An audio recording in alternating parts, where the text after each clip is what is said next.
Bonjour docteur. Bonjour. Alors, on change complètement d'univers et de sujet, hein, c'est le moins qu'on puisse dire.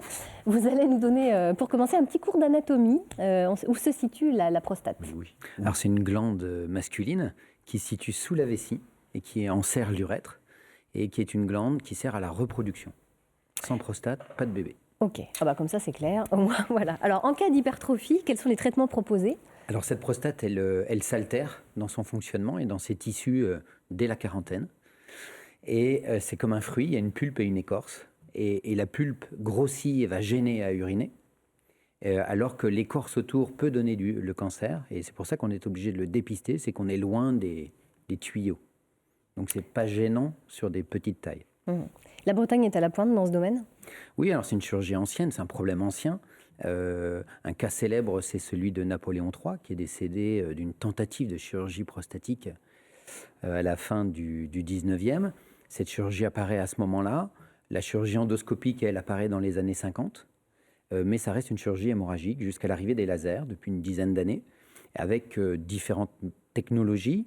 Celle qui est la plus utilisée s'appelle le green light, parce que c'est un laser dont la lumière est verte, de façon originale, et dont le développement s'est fait un peu comme les festivals de rock, essentiellement des parts de la Bretagne, avec les il y a toujours un CHU lien entre les invités. de Brest et de Rennes en tête, et puis les hôpitaux privés de Saint-Brieuc aussi, qui ont été leaders dans l'ambulatoire, par exemple.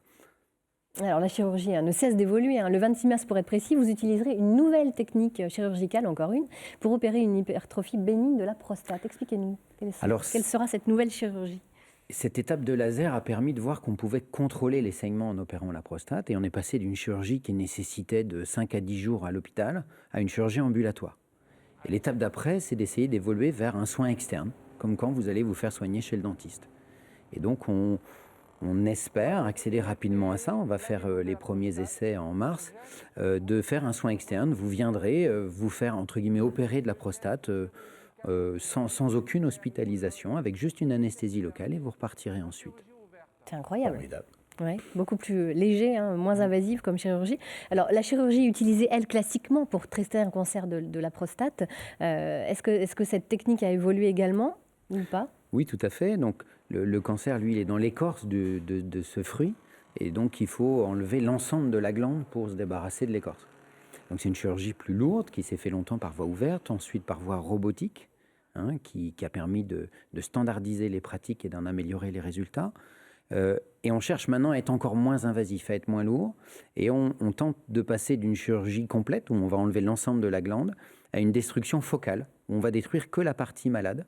Là encore, avec un objectif de moindre morbidité et de chirurgie ambulatoire.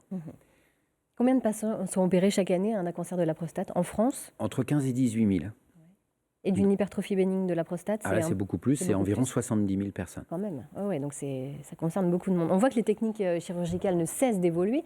C'est pas prêt de s'arrêter. Ça implique aussi, on imagine, un changement dans la formation des futurs médecins? Oui, tout à fait.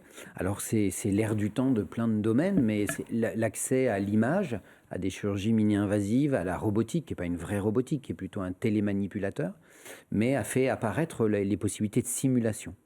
Et jusqu'à présent, la formation de la chirurgie se faisait par compagnonnage. Vous regardiez un maître faire et puis vous reproduisiez la gestuelle. Maintenant, on commence à pouvoir faire de la simulation et à faire, comme les pilotes d'avion, à faire des heures d'entraînement en chirurgie avant de passer à la pratique. Mais merci beaucoup, docteur Vincent Do, de nous avoir informés sur ces nouvelles techniques pour traiter le cancer de la prostate.